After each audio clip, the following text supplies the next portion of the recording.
Alhamdulillahilladzi arsala rasulahu bil huda wa dinil haq liyudhhirahu 'alal dini syahida.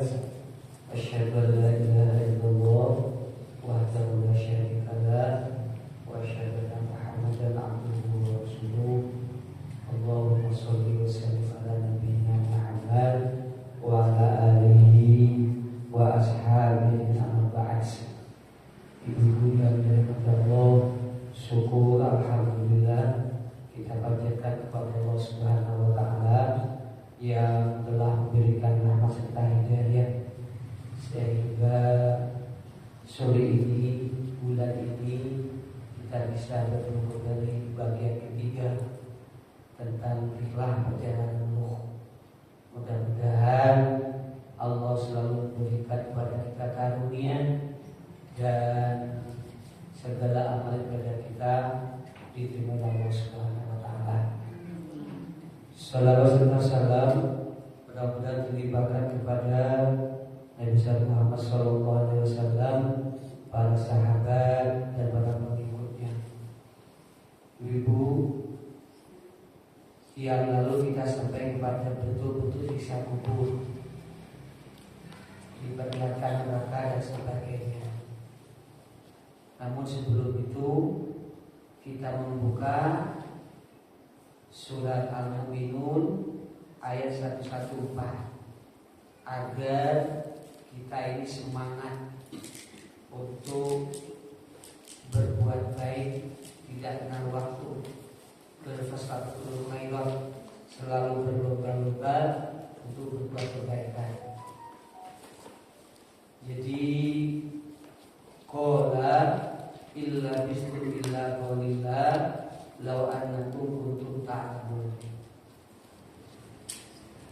Allah berfirman, illa bismillah illa qalillah, kamu tidak tinggal di bumi melainkan sebentar saja. Law annakum kuntum ta'lamun, kalau kamu sesungguhnya mengetahui. Jadi Al-Quran mengatakan di bumi dilu ora suwi. Lah, kalau kamu sudah mengetahui, gimana mengetahui ini dulu? Nah itu, mari kita lihat berdasarkan Al-Quran sebagai sumber kebenaran yang hakiki. Jadi dikatakan, jikalau kamu mengetahui urip iki caranya, satu hari akhirat sama dengan 1000 tahun dunia. Setidul lah, satu hari kan 24 jam. Berarti 20 jam akhirat sama dengan 1000 tahun dunia. Jadi katakan lekon kamu mengatakan lalek telung jam, 1 tahun dunia. Telung jam. Lek 1,5 jam akhirat 62,5 tahun dunia.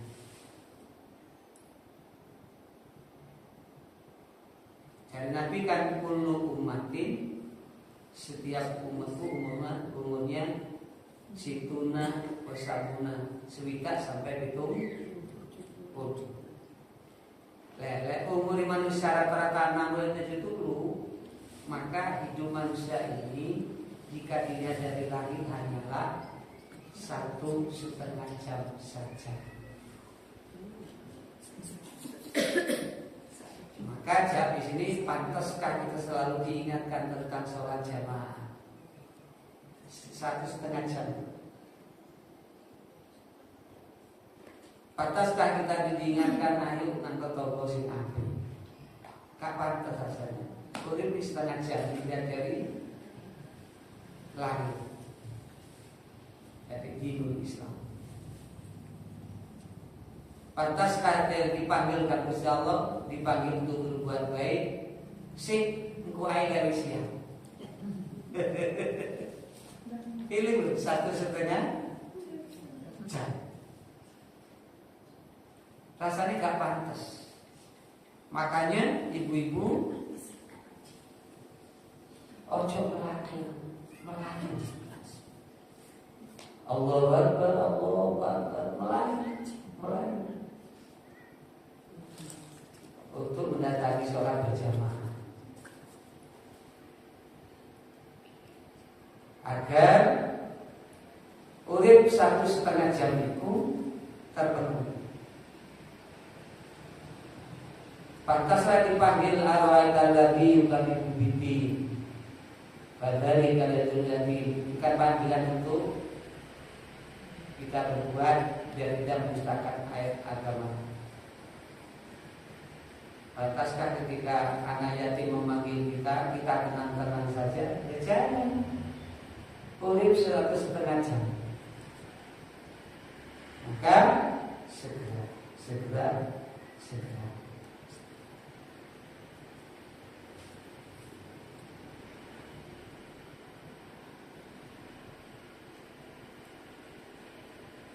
Ingat baik-baik, catat baik-baik, dan perhatikan baik-baik untuk diri kita semua. Mayat orang Islam yang tidak sembahyang pada 1000 tahun dulu masih disiksa hingga kini. Satu waktu sholat saja yang kita tinggalkan sama dengan 8.000 tahun siksaan neraka. Jika 5 waktu kali 5 waktu ini kan 1 sholat. Jika 5 waktu berarti 5 kali 40 tahun. Maka rasanya urip poin guyu wae. Didolimi ya guyu wae lah. Iya, tonggo budo ya sebelum enggak sekian. Apalagi kuburan itu lebih lama atau dunia. Kuburan itu. Imam Nawawi itu ahli dinul Islam. Di dalam kubur kurang lebih catatan sejarah 800 tahun. Sedangkan umur beliau hanya 43 tahun. Berarti tak kuburan itu lebih aktor atau tunjuk kuburan akhirat lebih jauh. Imam Syafi'i yang terkenal Imam Syafi'i sudah berada di dalam kubur kurang lebih 1200 tahun. Sedangkan umur beliau hanya 53 tahun. Ternyata seorang akan lebih lama itu di alam kubur ketimbang itu di dunia. Makanya dulu saya katakan dulu di dunia itu kan sampai telunjuk jari kita masuk ke laut, kita angkat jari-jari kita itu kan ada tetesan yang dibuih. Tetesan itu adalah dunyong, sendang biru, ungapan, balik kambang, telur asmara, apa mana, kondang merah, apa mana. Pokoknya saya nyari penyu. Lha iku akhirat kabeh. Titisan titik itu makanya bener. Coba Imam Syafi'i di dalam buku catatan sejarah wis saya 200 tahun padahal umur beliau hanya 53. Maka cepat-cepat ketika ada panggilan untuk berbuat baik, hablum minallah hablum minan nas, ya rugi. Lalu kenapa kita tidak disibukkan dengan mencari pembekalan untuk hidup di alam kubur, langsung menuju akhirat?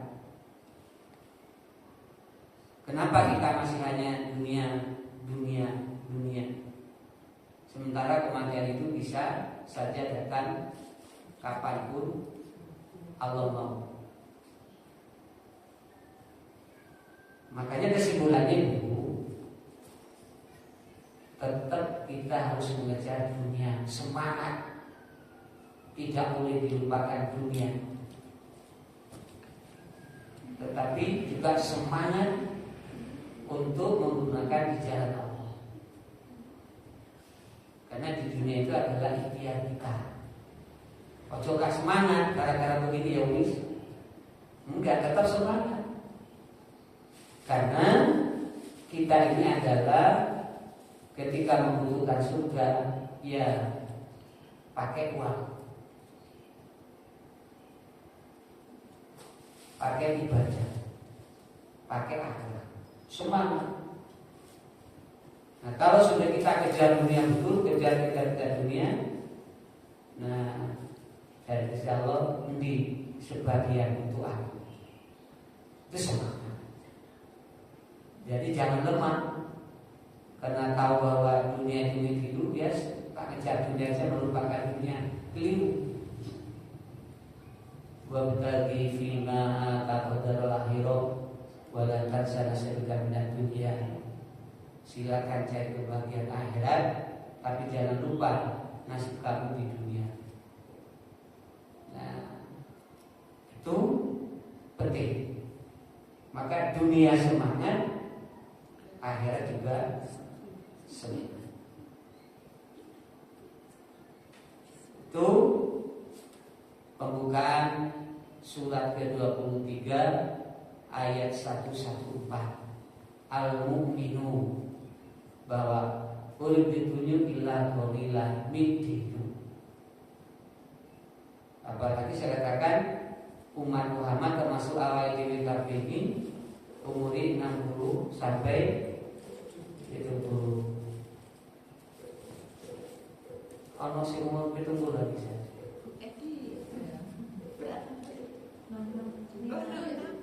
Ono ya. Muka-muka begitu. Iya. Berarti bonus kesempatan untuk beribadah lebih banyak lagi. Bu Maktub itu dulu. Bu Edi berapa Bu Edi?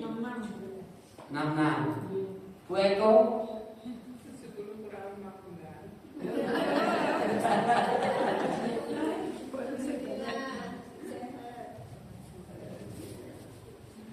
Jadi setiap langkah ilmu 60, 70 boleh ditunjuk itu.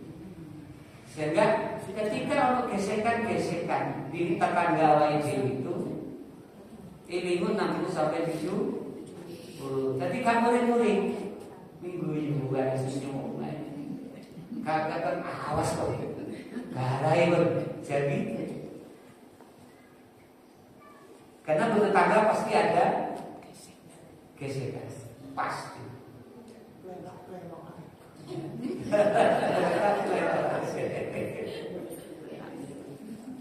Makanya hati-hati.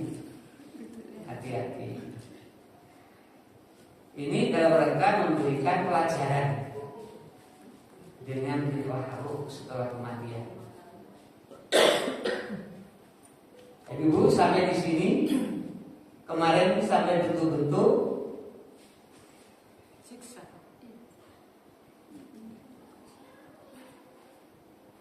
Sampai ini ya.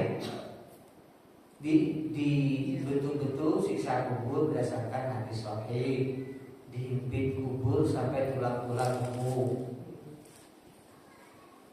dipukul malaikat dengan palu besi dari besi, membuat roh menjerit didengar oleh semua makhluk kecuali manusia dan jin. Melihat neraka setiap hari sebagai penyiksaan psikologis. Ular besar dalam kubur yang menggigit dan menggigit. Sampai di sini.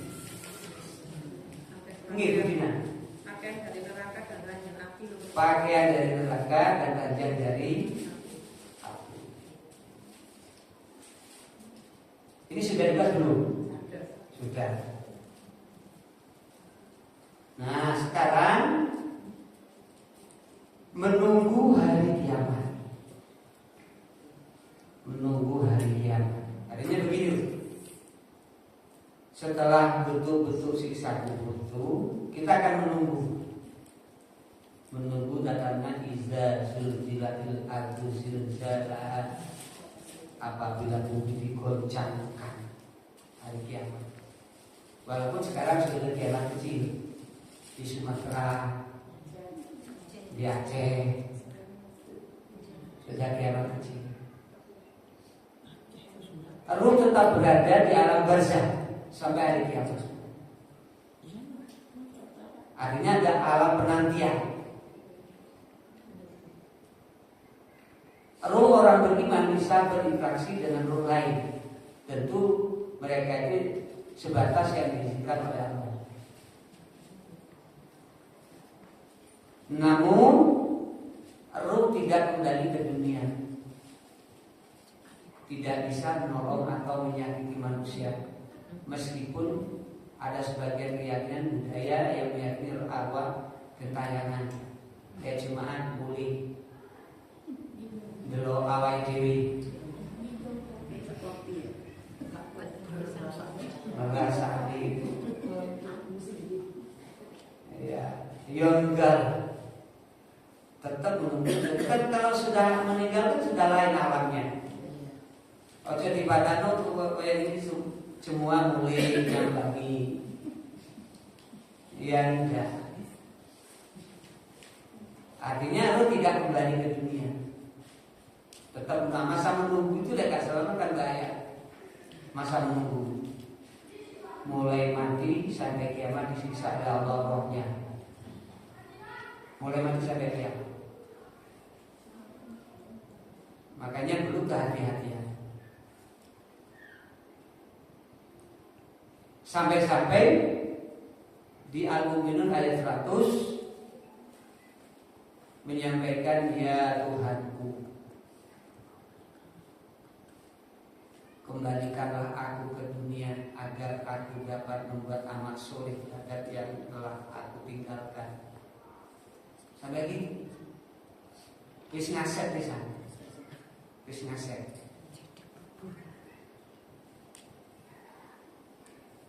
Lah selama menunggu kebangkitan ruh ditempatkan di mana?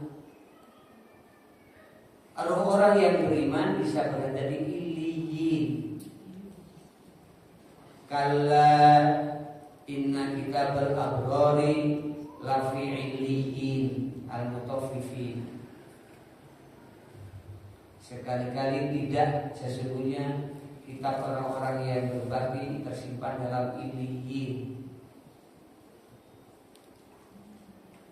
Illiyin itu adalah tempat tinggal di langit yang menyimpan catatan amal dan sisa, dan bisa juga bermana tempat mulia untuk ruh orang yang beriman. Sehingga catatan merah itu.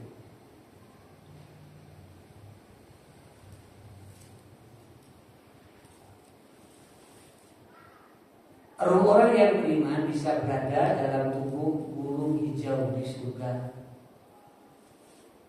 Jadi burung hijau di tenggoroknya nanti disampaikan. Tidak saya baca wajah ini masalahnya, artinya aja sesungguhnya ruh para syuhada berada dalam tenggorok burung hijau. Tenggorok itu apa ini? Iki tenggorok ini yang memiliki lentera-lentera yang tergantung di arsy.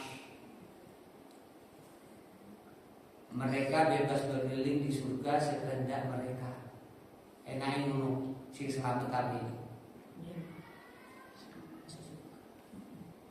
Kemudian kembali ke lentera-lentera tersebut. Lalu Allah Tuhan mereka memandang mereka dan berfirman, apakah kalian menginginkan sesuatu?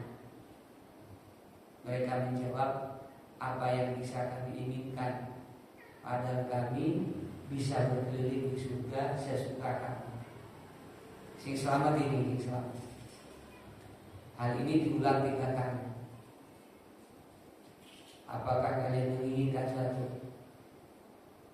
Nah, ketika mereka melihat bahwa mereka tidak akan dibiarkan tanpa diminta, mereka berkata, ya Rob, kami ingin agar Engkau mengembalikan roh kami ke jasad yang kami agar kami bisa terbunuh di jalanmu sekali lagi. Jadi minta begitu. Maka ketika melihat bahwa mereka tidak memiliki ini lagi, mereka pun ditinggalkan. Biasa, aman.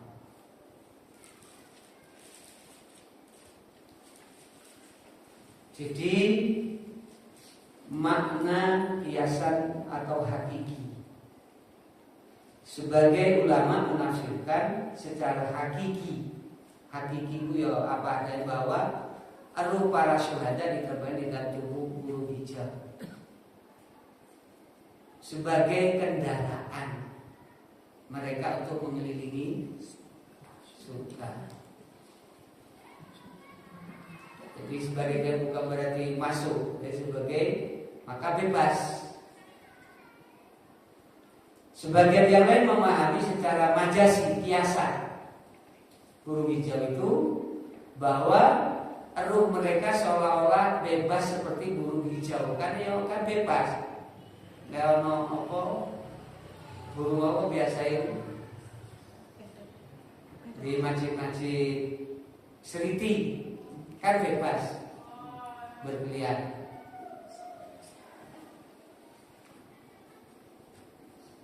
Kesucian dan kenikmatan. Lah burung hijau itu adalah simbol keindahan. Hijau lah keindahan, ketenangan dan kebebasan. Apalagi warna hijau dalam Islam juga sangat erat dengan surga. Makanya ada di tenggolok-tenggolok burung hijau. Burung hijau itu memang beda. Ya, jadi bukan berarti koyo cuma itu enggak, kiasan atau sebagai kendaraan bisa berkeliling bebas. Ruh yang selamat. Lentera-lentera yang tergantung di bawah arasy ini menggambarkan kedekatan ruh para syuhada dengan Allah. Arsy singgasana Allah adalah tempat yang paling tinggi dan mulia. Ruh mereka bersirahat di lentera-lentera yang tergantung sebagai tempat kembali setelah keliling surga. Kesel, tapi jadi badan itu loh ya. Kesel bergelantungan, diumpamakan itu. Nah, lentera juga melambangkan cahaya dan kedamaian, menggambarkan betapa terangnya nasib mereka di dalam barzakh. Makanya diceritakan roh sing selamat itu mulai meninggal sampai kiamat dia kesenangan, keindahan. Ya cahaya dalam barzakh terus. Tapi yang tidak selamat dikata diuraikan begitu dahsyat siksanya. Makanya masih ingat ibu Utsman bin Affan, masih ingat ketika melaku delok kuburan nangis. Sehingga santrinya namanya Hadi Buddha bertanya, kenapa lek ceritani surga neraka kan nangis, tapi lek ketemu kuburan nangis? Apa kata Utsman bin Affan? Rasulullah pernah bersabda, kuburan itu awal perjalanan akhirat. Lek selamat menuju akhirat santai, lebih ringan. Lek gak selamat menuju akhirat semakin berat. Makanya kejarlah dunia sebanyak-banyaknya untuk mencari ridho Allah kejarlah dunia sebanyak-banyaknya. Ketika sudah banyak, mana yang digunakan di jalan Allah. Makanya jangan meremehkan hutang budi. Qala Rasulullah sallallahu alaihi wasallam, nafsul mu'mini mu'allaqatun bidainihi hatta yudha'anhu. Ruh seorang mukmin itu tergantung kepada hutangnya sampai hutangnya dibayarkan. Lek duit utang, kak kita digantung dhisik kan. Walaupun utang ini saya, makanya jangan meremehkan. Walaupun matinya mati syuhada, lek sendiri utang, ya seperti ini. Kayak giling-giling aku berutang orang saat guru dipanggilkan Gusti Allah. Jadi giling-giling. Terus seorang mukmin itu tergantung kepada hutangnya sampai hutangnya dibayarkan.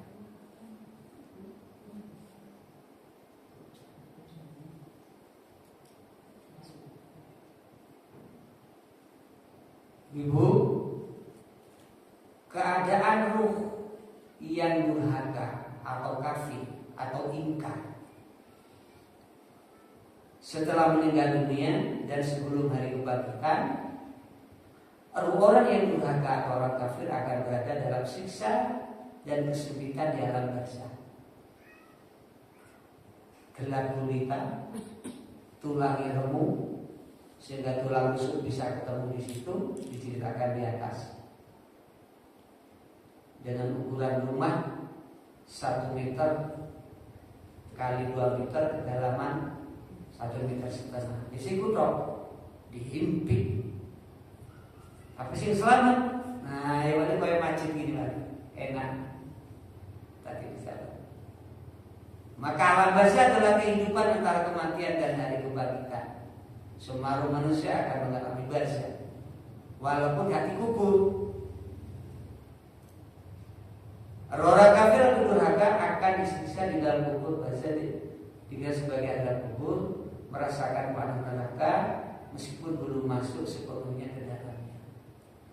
Tapi kasihan rohnya disiksa terus kalau kita tidak hati-hati. Sehingga ini memberikan pelajaran pada kita, ya termasuk saya, ya ibu-ibu, urip butuh hati-hati. Kau oleh muring-muringan, kau oleh iri, kau oleh dengki, kau oleh.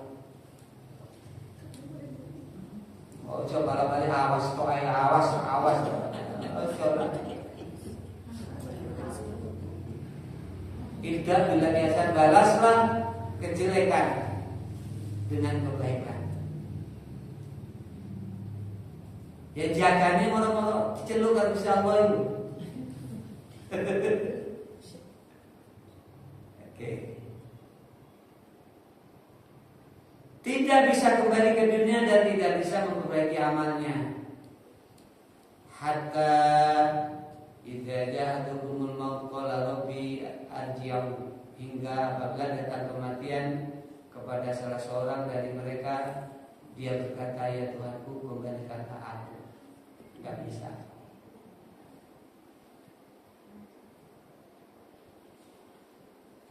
Dari Ibnu Abbas radhiyallahu berkata, Nabi melewati 2 kuburan lalu bersabda, sesungguhnya keduanya sedang disiksa, dan keduanya tidak disiksa karena perkara-perkara besar menurut anggapan mereka. Yang satu disiksa karena tidak menjaga dirinya dari kencing, hati-hati ibu. Dan yang satu lainnya karena suka namimah, suka mengadu domba. Ayo, ibu apa jenenge ngene yo ibu mulai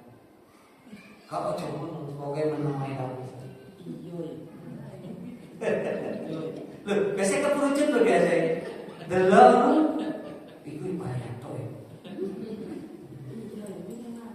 Lah iki benar yo pacet yo iku. Wes apa to? Nabi mah. Dan ini kan disadari loh. Lagi senam. Ibu senam ya. Nah, ono sesuatu aneh-aneh. Wis mulai diomongi wis. Senam wis senam Pak wis. Enggak mesti dilem wis. Biasanya senam kumpul gak cocok ngomong. Dan pasti cobanya seperti itu. Pasti. Jadi ujiannya itu ketika ngumpul. Ujiannya ngumpul di masyarakat. Ya, jadi ngumpul ujiannya. Ngumpul di organisasi ya itu gak cocok. Mulai ngomong namimah. Isin kata apa disadari? Gak cocok, gak cocok ngomong. Maka mempertahankan keimanan itu banyaknya angin. Angin seangin. Karena ketika saya beriman kepada Allah, bukan berarti dibiarkan, mesti diuji. Seiling ibu surat apa? Ayat apa? Seiling. Saya beriman kepada Allah. Apa dijamin? Ya enggak, diuji terus Allah. Ngumpul ini diuji, ngumpul ini diuji. Seiling surat apa ayat biru?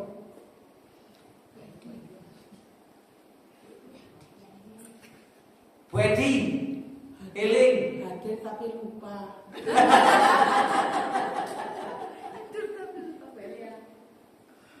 Belia.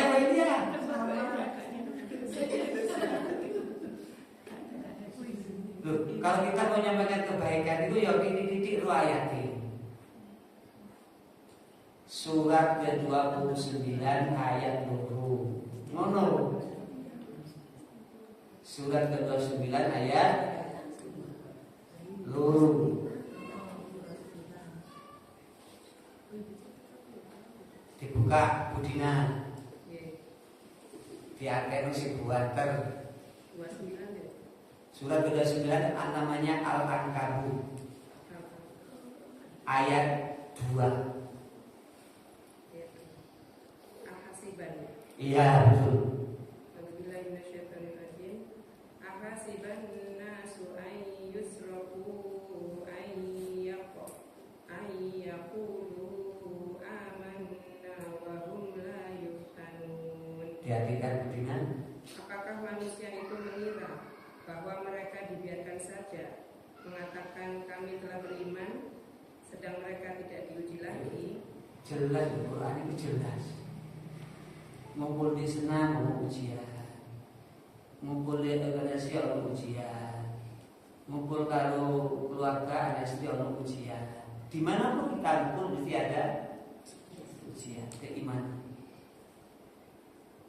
Makanya ketika ngumpul hati-hati kalau ujian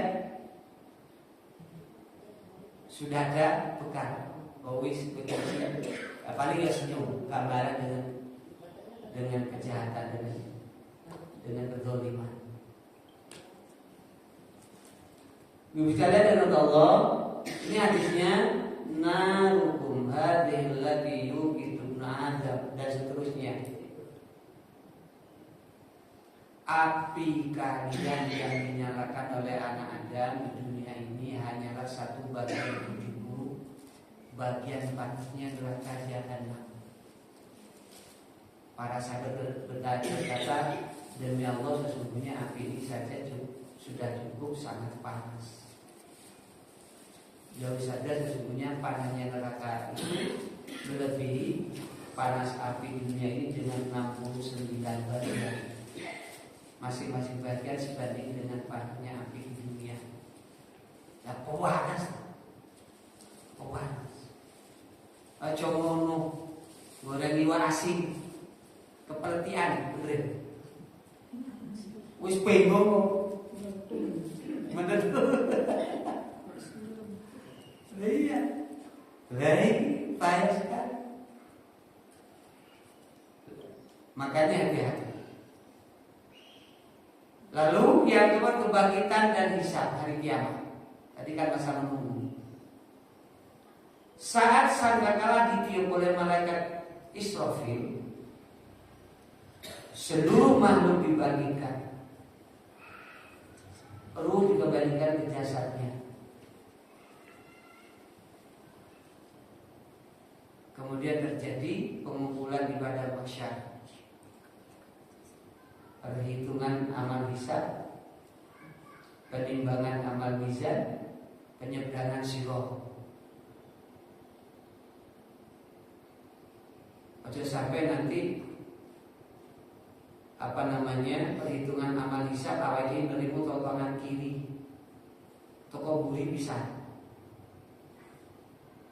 leso toko kanan, penimbangannya bisa diklik teman-teman lah, timbangannya bisa diklik teman-teman. Penyeberangan sirat ini juga dibawakan rambut dibelah jadi 7. Yoyo akhir. Jadi kiasannya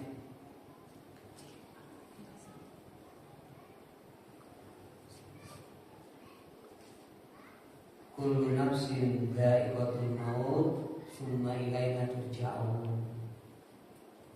Setiap yang berhak akan merasakan mati, tsumma kemudian ilaina hanya kepada kami turja'una, kamu kembalikan. Al-Ankabut 57.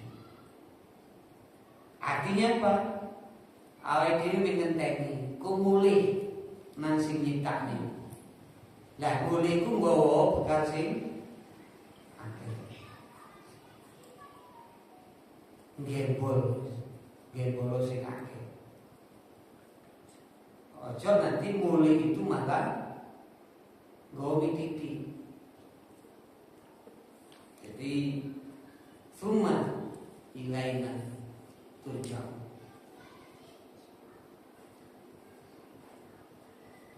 Ibu-ibu, matahari sangat dekat dengan kepala manusia, membuat mereka kepanasan dan berkeringat sesuai dengan kadar amalnya. Waktu ini gak cukup ini. Bulan ngaji mana berarti?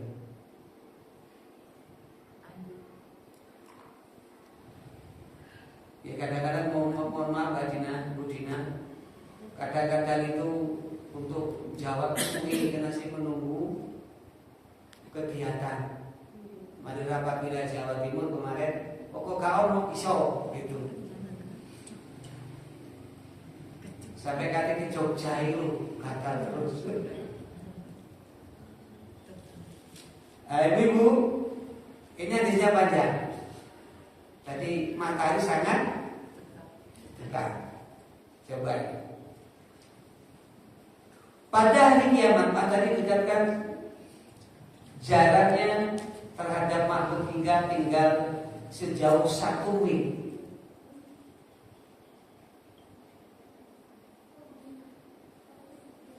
Sulaim bin Amr perawi dari Abu Hurairah, demi Allah, aku tidak tahu apakah yang dimaksud dengan mil, apakah ukuran jarak perjalanan atau alat yang dipakai untuk bercelak matahari. Ya, betul ya.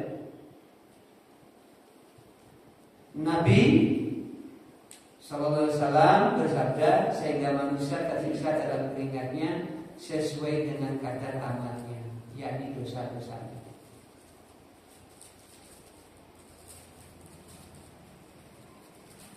Di antara mereka ada yang keringatnya sampai kedua mata kakinya. Keringetnya bisu menuju pada masa itu. Ada yang sampai kedua lututnya. Ada yang sampai pinggangnya. Serta ada yang tenggelam dalam keringatnya. Jadi tenggelam. Bunyi keringat laka enak. Di dunia apalagi di akhirat. Sampai-sampai Rasulullah memberikan isyarat dengan meletakkan tangan di mulutnya. Beliau ini Lah keringat ya. Dan namanya keringat itu ya memberikan lemak ketika menunggu. Syekh Muhammad bin Shalih Al-Utsaimin berkata, jarak 1 mil ini baik 1 mil yang biasa atau mil yang ala celah semuanya dekat. Laumine lelkautan panasi masya Allah. Umpamanya bisu hanya jarak 1 mil. 1 mil itu kan 1748 meter.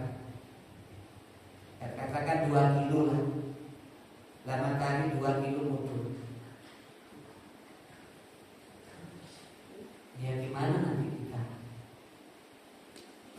Apabila demikian rupa panasnya matahari di dunia, pada jarak antara kita dengan sangat jauh, maka bagaimana jika matahari tersebut berada 1 mil di atas kepala kita?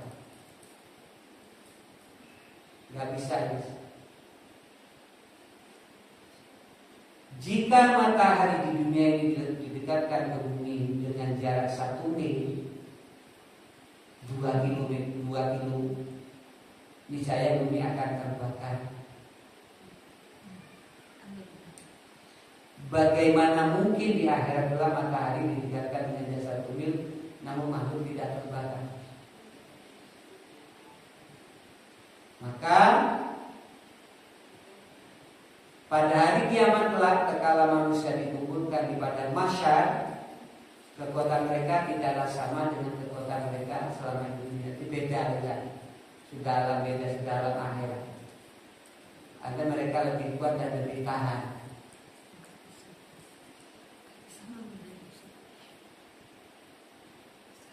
Seandainya manusia sekarang diberi selama 50 hari di bawah terik matahari tanpa naungan, tanpa makan dan tanpa minum,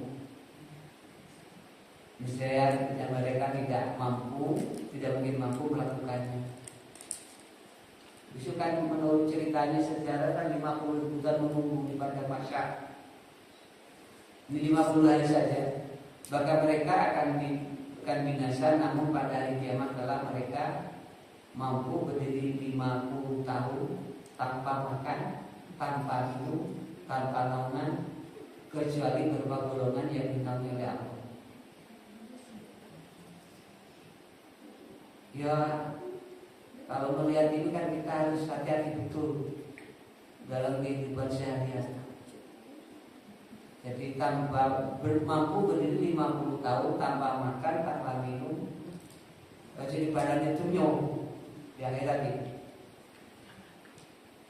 Kecuali beberapa golongan yang dinaungi oleh Allah. Siapa itu? Mereka juga mampu menyaksikan kengerian-kengerian yang terjadi. Kita masuk tadi tenggelam keringatnya. Perhatikanlah keadaan penghuni neraka yang disiksa dengan begitu kerasnya, nah mereka tidak binasa karena Allah Ta'ala berfirman, kullama nujidat juluduhum baldarnahum juludan ghairaha liyadzuqul 'adzab. Setiap kali kulit mereka hangus, kami ganti kulit mereka dengan kulit yang lain supaya mereka merasakan azab. Jadi hangus ganti singanya, hangus ganti sing.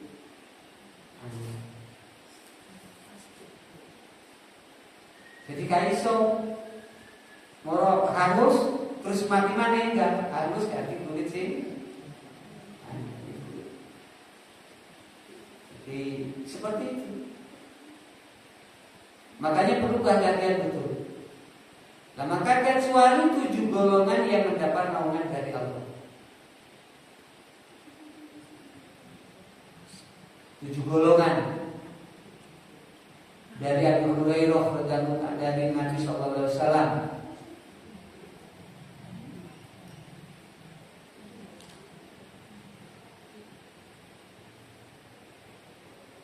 Hadisnya panjang, muttafaqun alaih.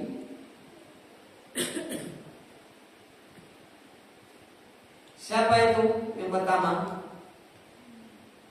Imamul adil, pimpinan yang adil. Itu mendapat perlindungan dari Allah. Pimpinan di sini bisa saja presiden, gubernur, bupati, camat, lurah, atau kepala rumah tangga, suami. Karena setiap kita adalah pimpinan, tidak pimpinan. Kita pimpinan masing-masing. Dan setiap pimpinan akan diminta Allah sebagai pertanggungjawaban kelak. Jadi bisa awal ini. Bisakah kita memimpin awal ini gak muring-muringan? Salah satunya gitu. Bisakah dipanggil Allahu Akbar, Allahu Akbar, langsung cukup kena datang ke masjid, atau akan disalah no Allah loh bisa mana? Pada dulu pernah saya sampaikan ibu di omai Umir, ibu-ibu itu diperintahkan sholat berjamaah. Sini mana orang yati? Ibu-ibu itu diperintahkan sholat jamaah. Kan berarti kan memimpin dirinya sendiri. Ketika dipanggil Allahu Akbar, apa kira-kira santai? Padahal bapak-bapak wis wis kewajiban ibu-ibu yang banyak nggak tahu. Surat Tofa ayat piro? Panjenengan piro? Lewat stoknya giling-giling. Surat apa itu? Kuliah. Iling.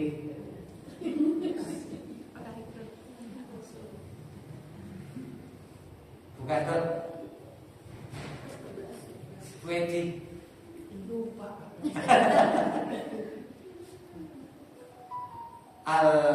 Ali Imran ayat 43. Lalu ayat itu ben semangat. Ali Imran ayat 43.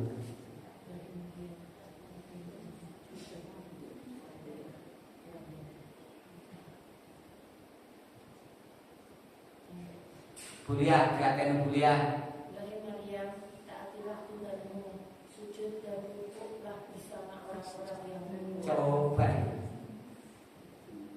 rasanya lek kandang lu kandang muro yo.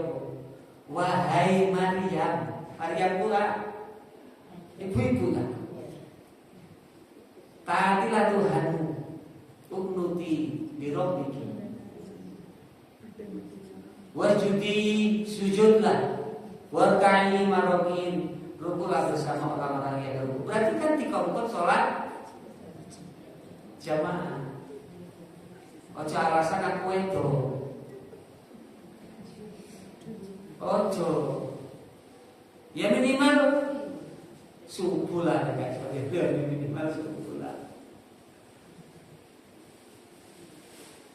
Karena kita memimpin diri kita sendiri untuk menghadap kepada Allah.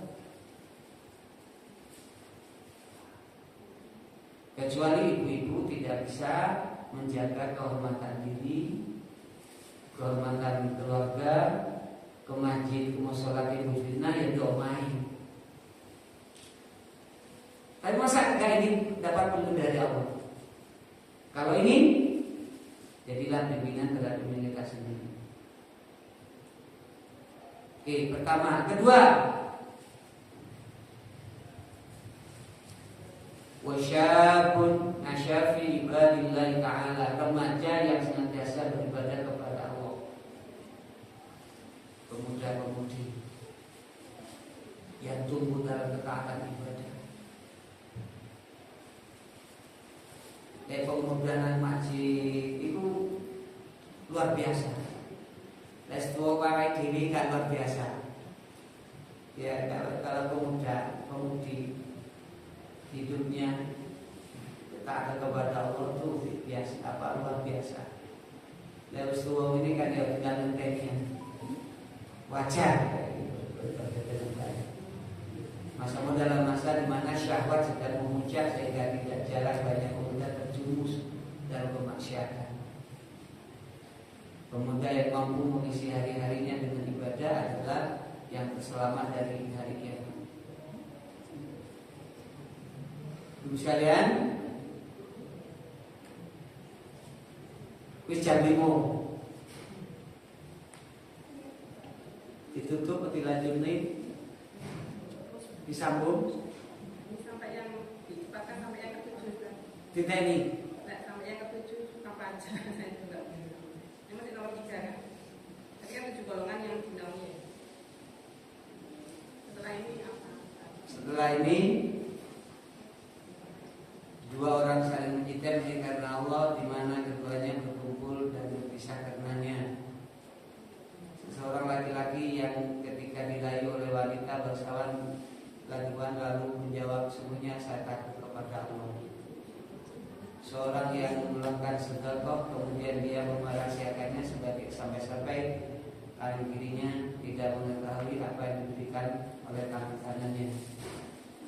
Dan seorang yang berzikir kepada Allah di tempat yang sunyi kemudian keduanya matanya mencetak mata dan berasa. Ada 7. Jadi